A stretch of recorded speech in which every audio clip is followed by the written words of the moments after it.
Hey, welcome back to another video by VU3 Golf Whiskey November radio. So, in my earlier video, I did a quick unboxing. That was a very quick. I just received the radio, quickly wanted to do an unboxing. And now, what I'll be showing you is how to update the firmware for this radio.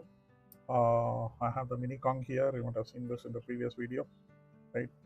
So, let's quickly get to it and see how to update the firmware. One of the biggest advantages of the firmware will be to keep the backlight on. Right now it's very quick to shut off and it becomes really irritating. So let's quickly get the firmware up and running. I'll show you how to do that, where to download the firmware, and also show you how to restore the OEM firmware back in case you don't like the updated firmware. So let's get to it. I'll be back. Thanks. Let's see what we'll cover today. I'll put this in the description, so all these URLs and everything will be easier to access in the video description. So what we'll do first thing is to cover how to update the Quansheng UV-K1 8 with F4 Foxtrot 4 Hotel Whiskey Nancy custom firmware. And these involve 5 steps. First is save your radio's calibration data. That's extremely important. You need to name it correctly and then lock it away in case you need to update back to the original firmware. You'll need this. Then download the F4 HWN firmware version 4.3 from this URL. Open the firmware update page and then upload the firmware. Load the downloaded firmware, this one, into the page and then flash the firmware. I'll be showing you how to do that.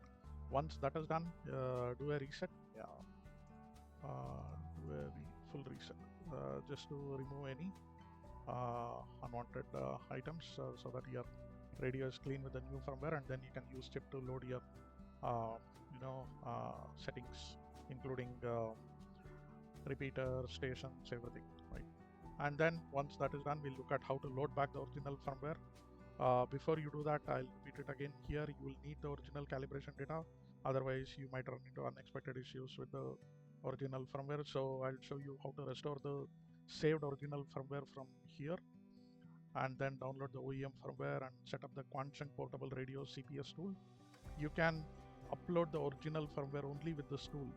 Do not use this tool to upload the original firmware. You will brick your radio. That's very clear. Only use this tool to upload the original firmware.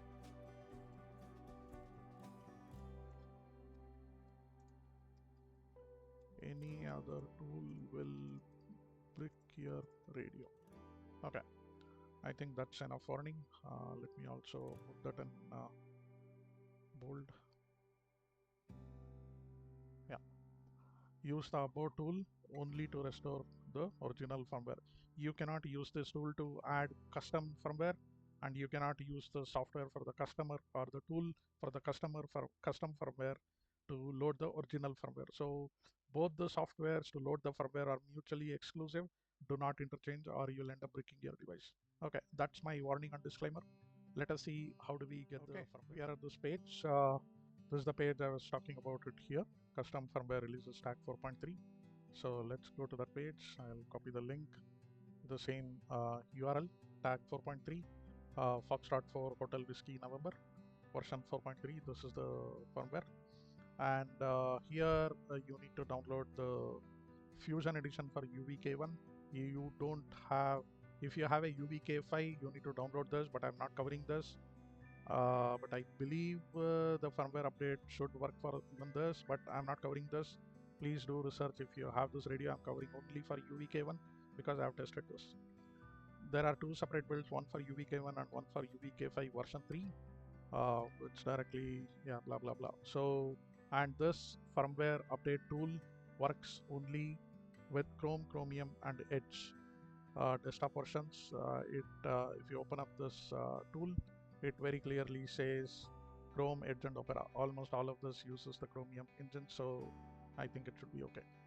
Do not use Firefox. I'm telling you, do not use Firefox for this activity at least.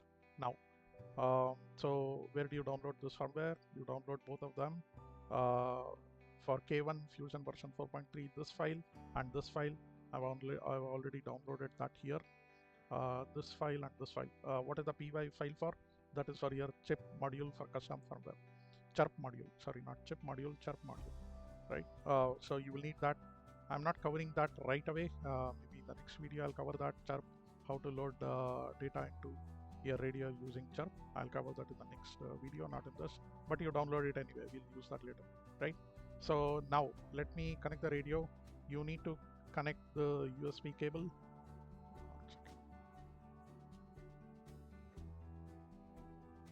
Okay, so I have the radio here. I'm using the USB-C type to do the programming for this firmware update, and you can use this even to load the chirp. You don't need the old Baofeng cable, so that's a real welcome change finally. So you put this here, you turn it on. You don't have to go into the. So the first thing we are doing, you can see that it's saying USB device not recognized. We need to handle that. For that, you need to switch it off, remove the cable, switch it on, and then put this back, and it should get detected now. So where do you see that? You open up devices manager, and you should see the COM11 detected, the port detected, the radio is on COM11, right? So as per our plan, we first need to save the original calibration data. So where do we do that? You go to UV tool here, click on restore, right? I've already opened that here, UV tool, and click on dump calib, right? Dump calibration data. Click on dump calibration data. You'll say K1 CPS COM11 connect, and it should read download calibration data. You download this and keep this named correctly with the date and with the radio model number, everything, right?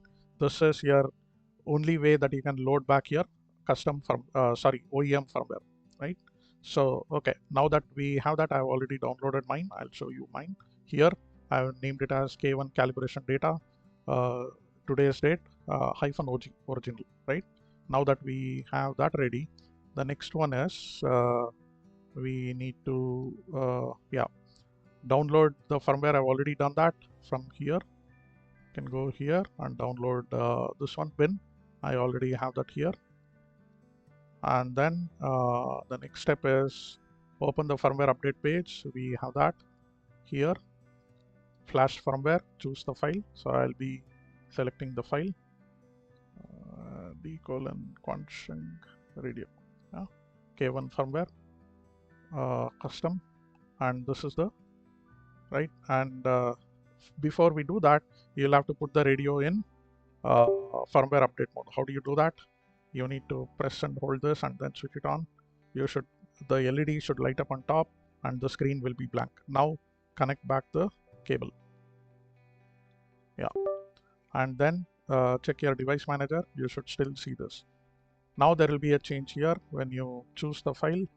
I'll choose the file here, this one, and then so let us see that F4 Hotel Whiskey November .K1 Fusion version 4.3 bin. Yes, we have the right file. Now click on flash firmware, K1 CPS COM11. So connect, and then this should start blinking. See, it's blinking now. That means the firmware update. Yeah, it's done. So that is all there is to the firmware update, and you can now do some settings here.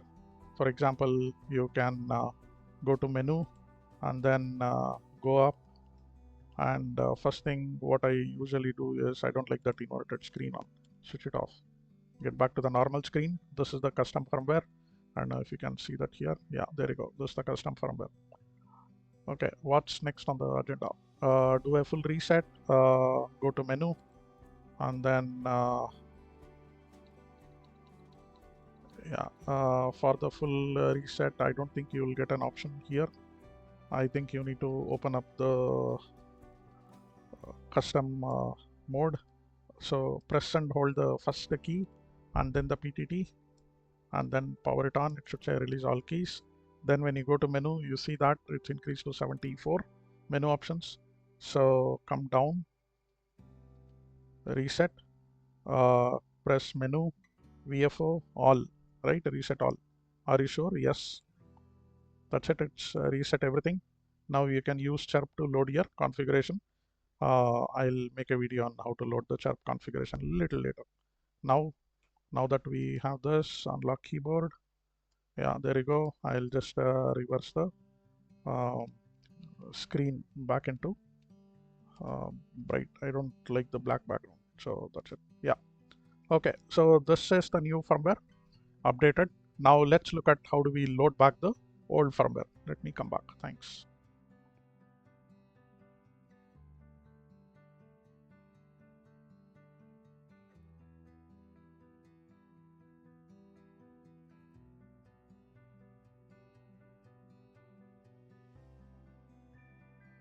Okay, so let's load the original firmware.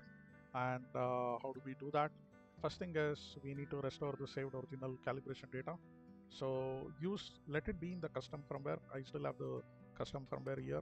Connect the data cable, USB, and then go to UV tools, right? The same place where we uploaded the firmware, and click on restore calibration data. Choose file. You select the same file that you saved that time. I'll restore my original calibration data, right? And say restore calibration data. And here now what it gets selected is different. It's not the earlier K1 CDC. So once it does that, it restores the original calibration data. That's it. Now we are ready to load the original OEM firmware. We can close this. We don't need this anymore. Now next part on the agenda is download the OEM firmware and update tool. So I'll download the original firmware and update tool from here. I have given the link to the URL here, link to the website, and then let's go there. This is about UVK1, lot of good material here, plus you can also download the user manual. Right now we need the CPS upgrade tool from plus firmware, so let's download that here, right? While downloading that, and I've downloaded that here, original. So this is what you'll download, the zip file. Once you extract the zip file, you will get the CPS setup EN. This is what you need to install. And then the latest firmware is this K1V 7.03.01.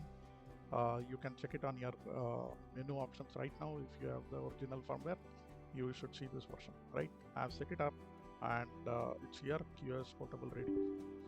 I'll open that.